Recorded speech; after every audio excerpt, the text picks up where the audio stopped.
Kenya is among the countries in the Horn of Africa that have been adversely affected by the effects of the longest drought that hit the region. The prevailing unfavorable weather conditions, largely due to the impact of climate change, has left millions of people in that situation, with many of whom struggle for survival. Now, cognizant of the severity of the situation, authorities and international donor partners have teamed up to render assistance to the affected. Now, let's have more details of that in this report. The livestock lap up the water at the local borehole.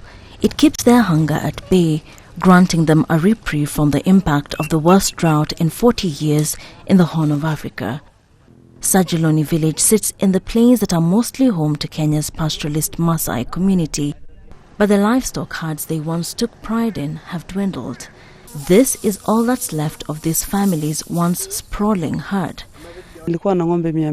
I used to have about 200 cows. So many of them have now died. I've only been left with 27. I only keep them so that I can tell myself that I still have some cattle left. Cattle are the lifeblood of pastoralist communities. Without their herds, money and food have become scarce. The price of cattle at the market is so low. A buyer can offer just 1,000 shillings, about $10 for a grown cow. This drought has really hurt residents. Food is expensive. It is there in the markets, but most people lack the money to buy it. Some here have turned to farming, planting vegetables like onions and tomatoes. But as the water supply has decreased, the harvest has reduced. Now locals depend on bales of costly hay from other parts of the country. The rivers are dry and the land is dry, but only a few people can afford to buy hay because there's nothing left to sell. The bales of hay that herders in this drought-stricken region rely on come from rice paddies in central Kenya, but those supplies are also running out fast, leaving herders desperately waiting for rain.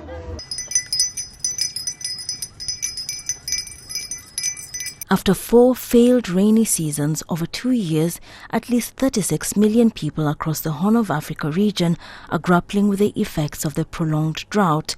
UNICEF reports that over 9 million livestock have died across Ethiopia, Kenya and Somalia. Over 16 million people also don't have access to safe water, increasing the risk of waterborne diseases. Humanitarian organizations and authorities have stepped in to provide relief.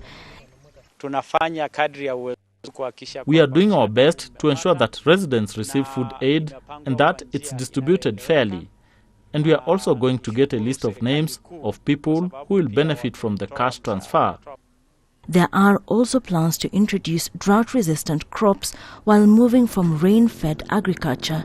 Local organizations also intend to build water ponds and dig more boreholes. But the need is still immense. A day after our visit, this area received some rain, but with a 5th rainy season already failing, livelihoods have been stretched to the limit, and even with assistance, it will take a while to bounce back. Still, residents watch the skies, waiting for the rainy days to come. In this thirsty and hungry land, hope springs eternal.